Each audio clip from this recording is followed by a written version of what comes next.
Record.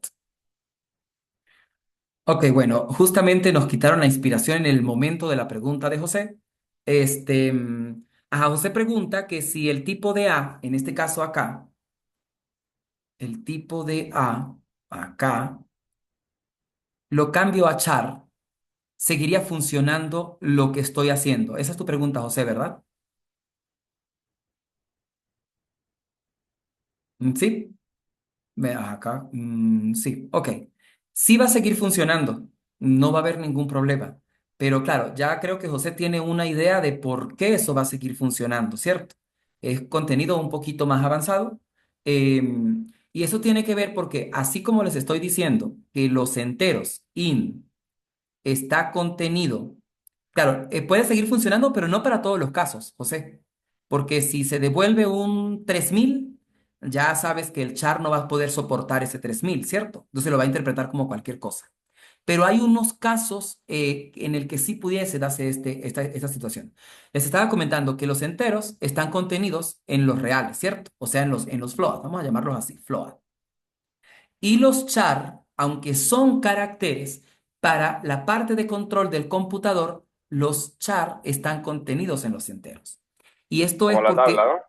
por la tabla ASCII, precisamente, los char, usualmente dependiendo la que vayamos a utilizar, el tipo de representación que queramos, van a haber 255 caracteres diferentes, que son los que podemos utilizar. Entonces, a cada carácter le asocia un numerito. Y ese numerito es un entero. Pero esto lo vamos a ver un poquito más adelante. Pero para responder la pregunta, si pudiéramos cambiar este tipo a char, teniendo en cuenta que la función solo me retorne un valor en principio desde 0 hasta el 255. Porque si se sale de esos valores, lo recibe, pero lo puede interpretar como vimos al principio, que puede ponerle un número allí para resolver el asunto y me daña mi programa, ¿ok? Entonces, lo más conveniente en este caso es que lo que estamos diciendo, el tipo de retorno de la función corresponde al tipo de dato que tiene la variable que recibe y la variable que recibe tiene que corresponder con el tipo de retorno. O sea, debe haber una relación allí bien marcada. Ok. Listo. Continuamos. Acá, acá. Bien, entonces, ¿qué era lo que nos estaban diciendo también en las reglas? Dentro de fun1, yo puedo crear otra variable diferente, ¿ok? Y aquí empieza ya un poco la parte paradigmática del asunto. Cada bloque puede tener la cantidad de variables que quieran, y estas se van a conocer como variables locales de cada función. Ellas, si viven en el mismo bloque, en la misma función, se conocen, pero si viven en bloques diferentes, no se conocen. Lo que viva aquí dentro del main vive dentro del principal, y lo que viva dentro de fun1 vive dentro de fun1 y no tienen comunicación entre los bloques, ¿ok? De ninguna manera. Por el momento tiene que visualizarlo así para poder llegar a cosas de comunicaciones entre parámetros. Entonces, observen que acá, por ejemplo, tenemos a área signo fun1, se hace la invocación. Dentro de fun1 creé una variable 9. Vamos a avanzar. Observen que también pudiera yo recibir valores. Es decir, yo puedo declarar variables en la zona de parámetros. ¿Ok? Esto que está acá, que yo estoy creando acá, le está indicando al compilador que mi función fun-1 recibe un float. Recibe un número float y lo va a guardar además en la variable c. Esta variable c vive solo en este bloque. El main, el principal, no tiene ni idea de que esa variable c existe. ¿Ok? Entonces, estas dos variables que estoy creando, una en el parámetro formal y otra en el bloque de la función, son variables locales de la función. Solo las conoce fun1. Lo estoy repitiendo muchísimas veces porque se necesita entender muy bien este asunto en general. Vamos a avanzar un poquito. Observe que acá entonces se creó otra variable en el bloque del main, denominada h del tipo float, se le asignó un 7. ¿Qué cosa yo no puedo hacer? para apalancar más esta parte. Yo a H no le puedo asignar B. No puedo porque la B vive en otro lado. No la va a reconocer de ninguna manera. Ahora, yo a H le puedo asignar A, que era lo que estaba comentando ahorita Carlos. A H le puedo asignar A. H es del tipo float y A es del tipo in. Aunque no son del mismo tipo, como in está contenido en float, lo va a poder soportar y le crea su versión en float. Lo convierte, de hecho, para que tengamos eso allí bien preciso. Por ejemplo, si en la A yo hubiese inicializado con un 3 que no está inicializado, y a la H le asigno S3, entonces S3 pasa de tener una representación de entero a una representación float. Le pone sus decimales en cero para poder representarlo como un float. O le pone la mantisa en cero, como ya lo estaba comentando Carlos por allí. Ok, avanzamos acá. Creé estos. Ahora, aquí hay un error que ahorita se va a resolver, que es que si yo invoco a la función, muchachos, y la función requiere un parámetro, yo necesito pasarle ese parámetro. Obligatoriamente, hay que pasárselo. En este caso no le estoy pasando nada, estoy irrespetando la sintaxis de invocación. Si la función uno requiere un float, hay que pasarle un float. Y el candidato aquí para pasarle es h. ¿Estamos de acuerdo? Porque es el que es float, para yo seguir cumpliendo con las normas de tipo. Entonces, en este caso, ¿qué va a pasar? Yo necesito indicarle exactamente h en el parámetro actual. Este de acá es parámetro actual y este de acá es parámetro formal. ¿Formal por qué? Porque lo estoy definiendo. ¿Y actual por qué? Porque es el valor que tiene en el momento que le estamos pasando el valor a la función. Voy acá. ¿Qué pasa cuando se invocó la función? Se crea la función en memoria RAM y el valor que tenga la h se le va a asignar a c. Esto ocurre internamente, no hay que hacerlo. Con ya usted indicar la h acá y se sabe que la h contiene un 7, entonces una copia de ese 7 se le va a asignar a la c. Y ya cuando se crea la c queda constituida con el valor 7 inicialmente, teniendo en cuenta, desde luego, que es una copia. El 7 que le pertenece a esta H, pues vive en el principal y el 7 que le va a pertenecer al C es una copia del valor que tiene H. ¿Ok? Para que tengan el mismo valor, pero las variables no son las mismas, son diferentes. Lo que aquí a esta C se le asignó H, pero el hecho de que yo aquí dentro de esta función a C le asigne un 10 no implica que va a ser modificado el H, porque no tienen relación. Esta es otra variable que tiene el mismo valor por copia. ¿Sí? Entonces, ya en este caso la invocación está correcta.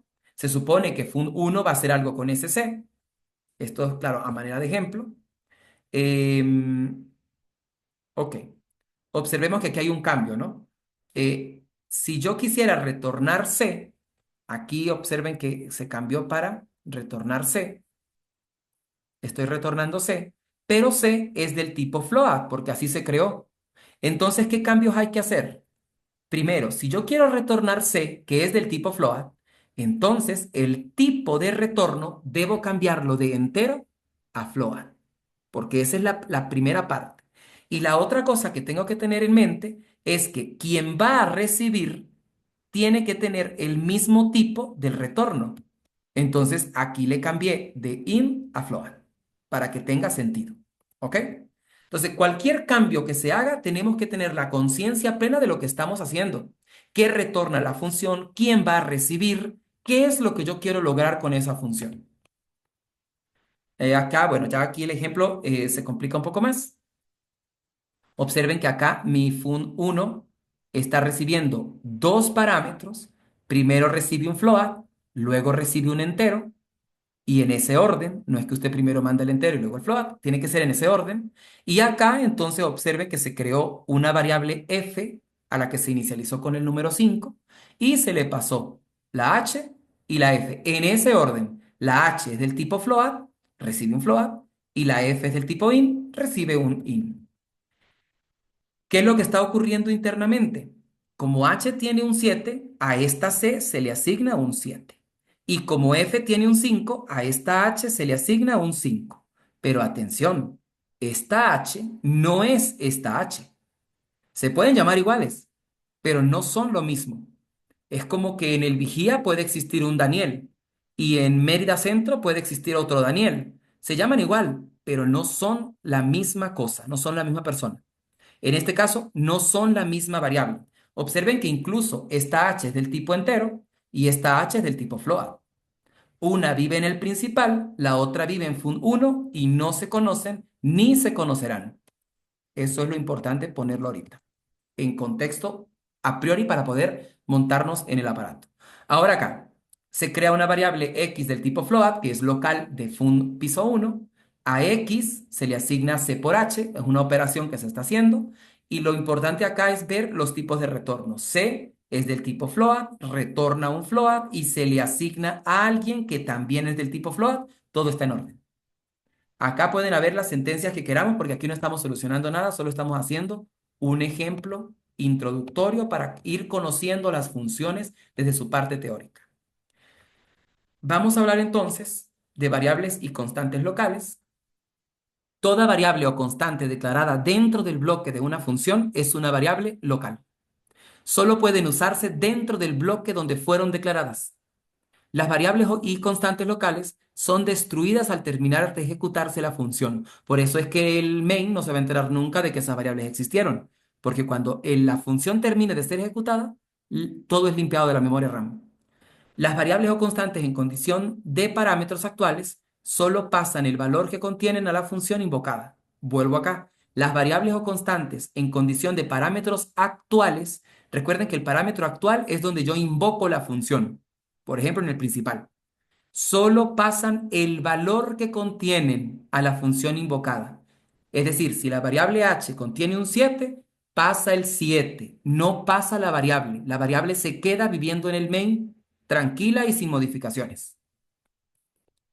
Parámetros actuales y parámetros formales. Los parámetros actuales son los contenidos de las variables o constantes locales o valores pasados a una función en el momento de su invocación.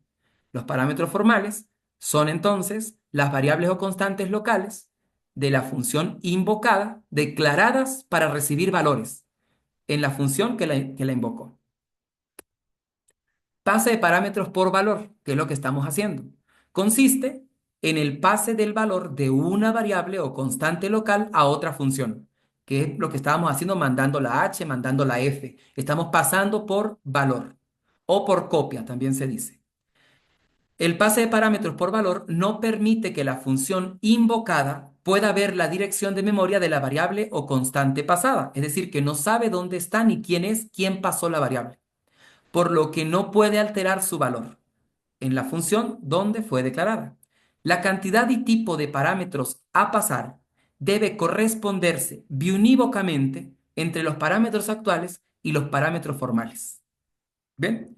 Ahorita de repente yo hablo de parámetros actuales, parámetros formales y usted se siente mareado. ¿Cómo es que es la cosa? Hay que volver a ver, de repente vuelven a ver el video o ven la teoría, precisan cada parte y ya se van a ir acostumbrando a la parte técnica. Bien, me parece, no sé cuánto tiempo queda de esta sesión, no me marca por acá. Em, Así que bueno, vamos a ir adelantando, pero debe estar que ya finaliza. ¿A qué horas comenzamos? Esta sesión a las 9:16, ¿verdad?